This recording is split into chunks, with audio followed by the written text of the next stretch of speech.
So, yeah, good afternoon. I thought I should throw out this video out there. I've heard people have asked me time and again and said about Christian marriage and this and that. There is nothing in the Bible like a Christian marriage. Nothing. You see, a marriage is a bond in blood that is sexually administered. And this bond, the bond comes because it is a covenant. In that covenant, you have two people. And the two people, the enabler of the covenant is God. So that is why, because God has to be in the covenant and the two people have to be in the covenant, they have to be alive. So when one person goes, let's say, they sleep outside with other people, they have left the covenant. They have quit the covenant.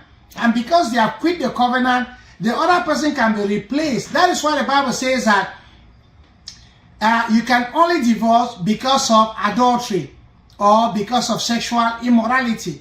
Now, a lot of people say, what about if this person runs away? We see that in 1 Corinthians chapter 7, where the Apostle Paul talks about abandonment. When you abandon the covenant, it means you leave it, you are no more there, and therefore the covenant is not active.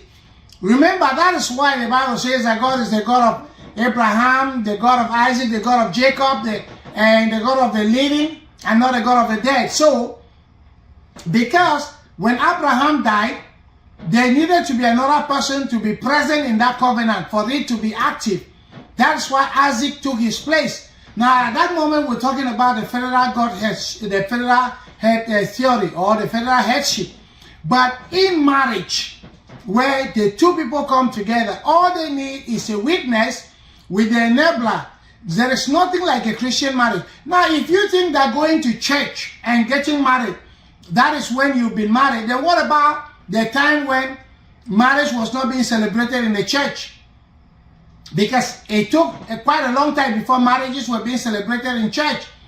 What about the time when marriages were only celebrated at traditional circles? So therefore, I want to say this.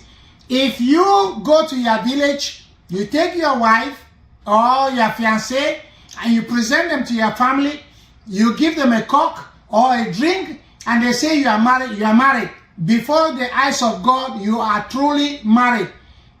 Now, if you decide to go to church, it's important, but if you take it also to the law, that is because you need benefits of the law. The law has to safeguard you, protect your marriage, because it's only through that. But in some places even, you have what they call the type of marriage where you can get married, but you've not signed any papers. So, but everybody knows that, you know, you are married. That type of marriage, they call it the common law marriage. So we have a lot of common law marriages where you do not go to court, you don't go to church.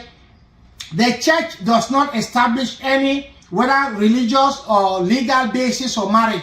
The church serves mainly as a witness. They are merely witnessing the marriage.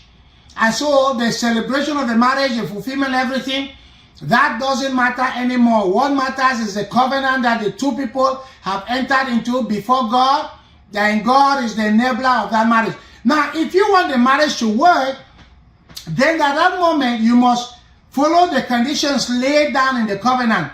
The condition is, wives, you submit to your husband, and husbands, you love your wife like Christ loved the church and gave his life. So if you submit to your husband and he loves you, there is no way the marriage is going to falter or the marriage is going to fail. But except we start doing that, we can go to church and get married 1,000 times, it's still not going to work, because there is no magic one or magic potion that is going to make a marriage work simply because we were in marriage, because we were in court. It doesn't work like that. You all have a great day.